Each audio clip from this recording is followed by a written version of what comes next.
नमस्कार दर्शक बंधु मु मोर एही चैनल रे आपन को स्वागत करछि। आपण माने जदि प्रथम थर पई मो चैनल को आछंती ताहले निश्चित भाव रे वीडियो को स्किप न करी मूलर शेष पर्यंत देखा को अनुरोध। हाँ दर्शक बंधु आज विषय वस्तु होउछि जे 45 वर्ष हैला परे आपण एही चारोटी फल सेवन कले किपरि उपकृत हेबे आउ निजर शक्ति इम्यूनिटी पावर बढ़ाई पारे। तेणु आसतु जानिबा एही वीडियो माध्यम जे जदि आपण को 45 वर्ष हो जाइछि ताहले निश्चित भाव में यही चारोटी फलर उपकारिता आपण जानि पारिबे। जदि आपण यही चारोटी फल प्रत्येक दिन सेवन करती ताहले निश्चित भाव में आपण हेल्थ उपरे निश्चित भाव में उपकार आसीजिवो। तेणु आसतु जानिबा एही वीडियो माध्यम देखु 45 वर्ष पर आपण निश्चित यही चारोटी जिनिसर सेवन करंतु देखिए आपण सर्वदा जवान स्वास्थ्यवान और सुस्थ रहिबे। हाँ दर्शक बंधु तबे देखंतु आसंतु जानिबा आज आपण किबरी भाव 45 वर्ष पर आज निजको स्वास्थ्यवान एवं हेल्दी मन करेंगे।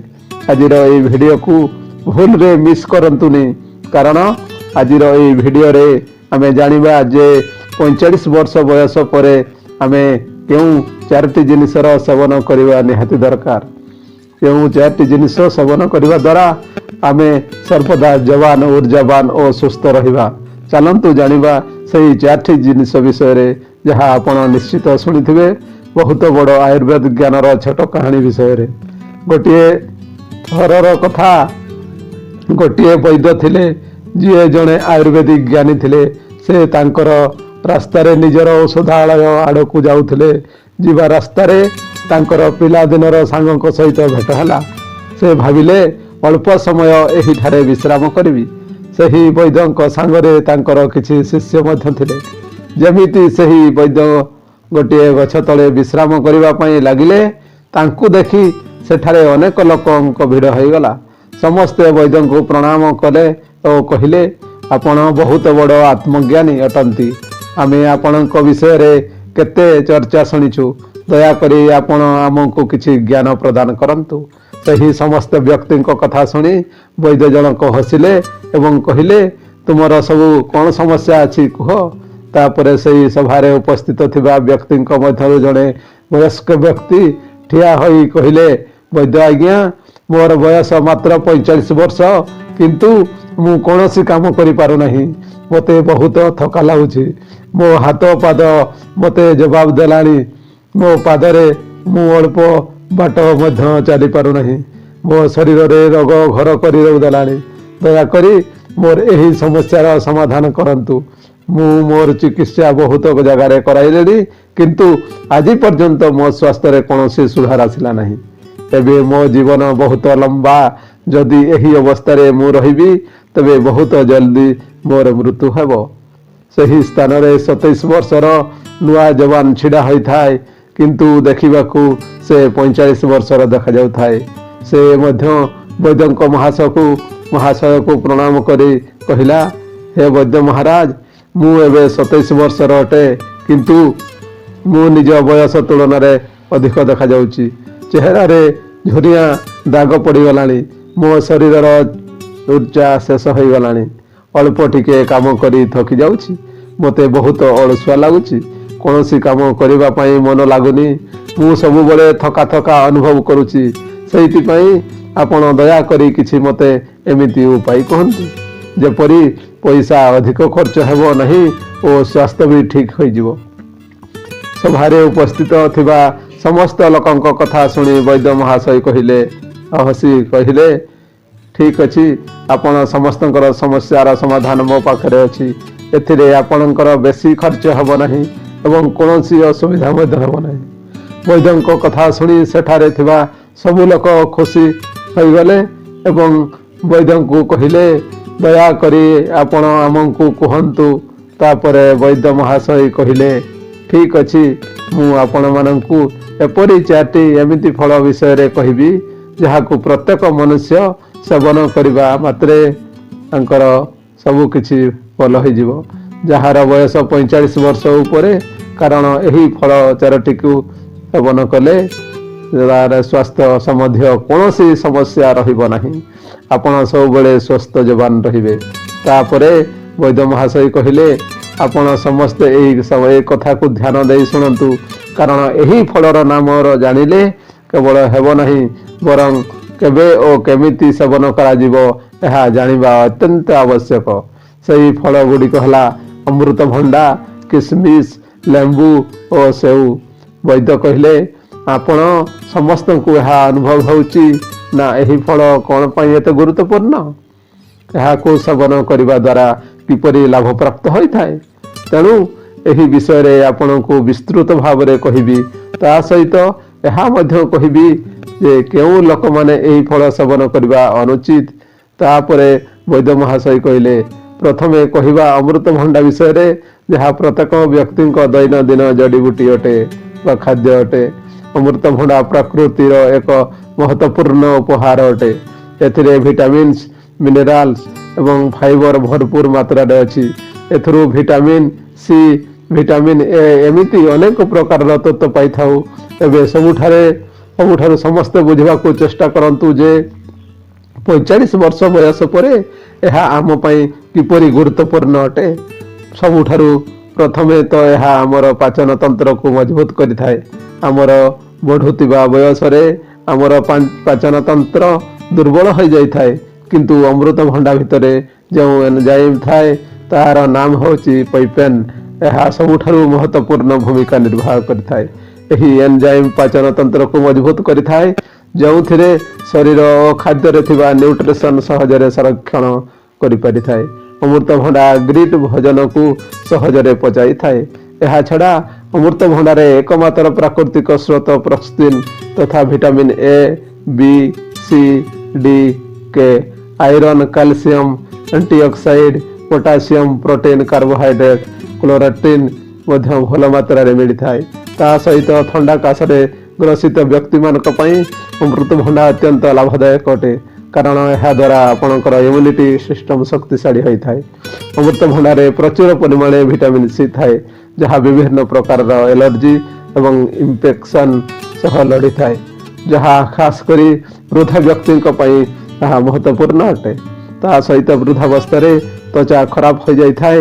ଭଣ୍ଡାରେ ଥିବା ଭିଟାମିନ୍ ସି ଓ ପୈପେନ୍ ତତ୍ତ୍ୱ ଏହି ସମସ୍ୟା ସହ ଲଢ଼ିଥାଏ ଏବଂ ତ୍ୱଚାକୁ ପ୍ରାକୃତିକ ରୂପରେ ସୁନ୍ଦର କରିବା ପାଇଁ ସାହାଯ୍ୟ କରିଥାଏ। ଯଦି ଆପଣ ଚାହୁଁଛନ୍ତି ବୃଦ୍ଧାବସ୍ଥାରେ ଆପଣଙ୍କର ଏପରି ସମସ୍ୟା ନ ହେଉ, ତେବେ ଆପଣ ମଧ୍ୟ ନିଶ୍ଚିତ ଅମୃତଭଣ୍ଡାର ସେବନ କରନ୍ତୁ। ପୁଣି ବୈଦ୍ୟ ମହାଶୟ ସମସ୍ତଙ୍କୁ କୁହନ୍ତି ଯେ ଅମୃତଭଣ୍ଡାରେ ପ୍ରଚୁର ପରିମାଣରେ ଆଣ୍ଟିଅକ୍ସିଡାଣ୍ଟ ଲାଇକୋପିନ୍ ଥାଏ, ଯାହା କ୍ୟାନ୍ସର ରୋଗ ସହ ଲଢ଼ିଥାଏ। ଯେଉଁ ଲୋକ କ୍ୟାନ୍ସରର ଚିକିତ୍ସା କରୁଛନ୍ତି ସେମାନଙ୍କ ପାଇଁ ଏହା ଲାଭଦାୟକ ଅଟେ।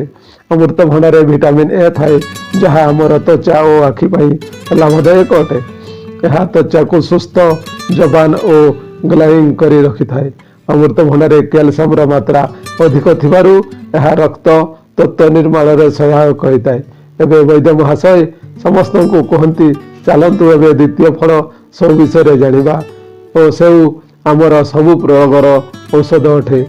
ଯଦି ଆପଣ ସର୍ବଦା ସେଉ ସେବନ କରୁଛନ୍ତି, ତେବେ ଆପଣଙ୍କୁ କେବେ ବି ଡାକ୍ତରଙ୍କ ପାଖକୁ ଯିବାର ଆବଶ୍ୟକତା ପଡ଼ିବ ନାହିଁ। 45 ବର୍ଷ ବୟସ ପରେ ଏହା ଏତେ ଲାଭଦାୟକ କାହିଁକି ନା ସେଉରେ ଫାଇବର, ଭିଟାମିନ୍ସ, ନ୍ୟୁଟ୍ରିଏଣ୍ଟସ୍ ଥାଏ, ଯାହା ଆପଣଙ୍କର ପୁରା ସ୍ୱାସ୍ଥ୍ୟକୁ ଠିକ୍ ରଖିଥାଏ। ଏହା ପୂର୍ବ ହାର୍ଟକୁ ଜଲ୍ଦି ଠିକ୍ ରଖିଥାଏ। ଏଥିରେ ଯେଉଁ ସଲ୍ୟୁବଲ୍ ଫାଇବର ରହିଥାଏ, ଏହା ଆମର କୋଲେଷ୍ଟ୍ରଲକୁ ସନ୍ତୁଳିତ କରିଥାଏ, କାହିଁକି ନା ହାଇ କୋଲେଷ୍ଟ୍ରଲ ହାର୍ଟ ରୋଗର ବହୁତ ବଡ଼ କାରଣ ହୋଇଥାଏ। ଯଦି ଆପଣ ନିୟମିତ ସେଉର ସେବନ କରୁଛନ୍ତି, ତେବେ ଆପଣଙ୍କର ହାର୍ଟ ସୁସ୍ଥ ରହିଥାଏ। ତାହା ସହିତ ଓଜନ ମଧ୍ୟ ସନ୍ତୁଳିତ ରହିଥାଏ। ଯେପରି ଆପଣଙ୍କର ବୟସ ବଢ଼ିଥାଏ, ସେହିପରି ମେଟାବଲିଜମ୍ କମ୍ ହୋଇଯାଇଥାଏ। ଏହି କାରଣରୁ ଆମର ଓଜନକୁ ନିୟନ୍ତ୍ରଣ କରିବା କଠିନ ହୋଇଥାଏ। କିନ୍ତୁ ସେଉ ଏକ ପ୍ରକାର ଲୋ କ୍ୟାଲୋରି ଏବଂ ଫାଇବର ପୂର୍ଣ୍ଣ ଫଳ ହୋଇଥିବାରୁ ଯଦି ଆପଣ ନିୟମିତ ଏହି ଫଳର ସେବନ କରନ୍ତି, ତେବେ ଆପଣ ବିନା ସାରା ଉର୍ଜାବାନ ରହିବେ। ତା ସହିତ ଏହା ବ୍ଲଡ଼ ସୁଗାରକୁ ମଧ୍ୟ ସନ୍ତୁଳିତ ରଖିଥାଏ।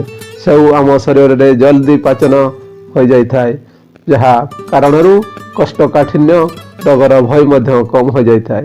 ସେଉରେ ପୋଷକ ତତ୍ତ୍ୱ ଏବଂ ଭିଟାମିନ୍ ସି ପ୍ରଚୁର ମାତ୍ରାରେ ଥାଏ, ଯାହା ଫ୍ରି ରେଡିକାଲସ୍ ସାଥିରେ ଲଢ଼ିବା ପାଇଁ ସାହାଯ୍ୟ କରିଥାଏ। ଶରୀରର ପୁରୁଣା ରୋଗକୁ ଏହା ଠିକ୍ କରିଦେଇଥାଏ। ସେଉରେ ଭିଟାମିନ୍ ଡି ଥାଏ, ଯାହା ଆମର ହାଡ଼କୁ ଶକ୍ତିଶାଳୀ କରିବାରେ ସହାୟକ ହୋଇଥାଏ। ସେଉ ଡାଇବେଟିସ୍ଙ୍କ ଲୋକ ପାଇଁ ଲାଭକାରୀ ଅଟେ। ସେଉ ଆମର ବାଳ ଏବଂ ତ୍ୱଚା ପାଇଁ ଲାଭଦାୟକ ଅଟେ। ଯଦି ଆପଣ 40 କିମ୍ବା 45 ବର୍ଷ ପାଖାପାଖି କିମ୍ବା 45 ବର୍ଷ ଉପରେ, ତେବେ ଯଦି ଆପଣ ଚାହୁଁଛନ୍ତି ଆପଣଙ୍କର ଏହି ବାର୍ଦ୍ଧକ୍ୟ ଅବସ୍ଥା ଭଲରେ ଏବଂ ବିନା ରୋଗରେ ଯାଏ, ତେବେ ସେଉ ସହିତ ଆପଣ ମୈତ୍ରୀତା ସମ୍ପନ୍ନ କରି ଚାଲନ୍ତୁ।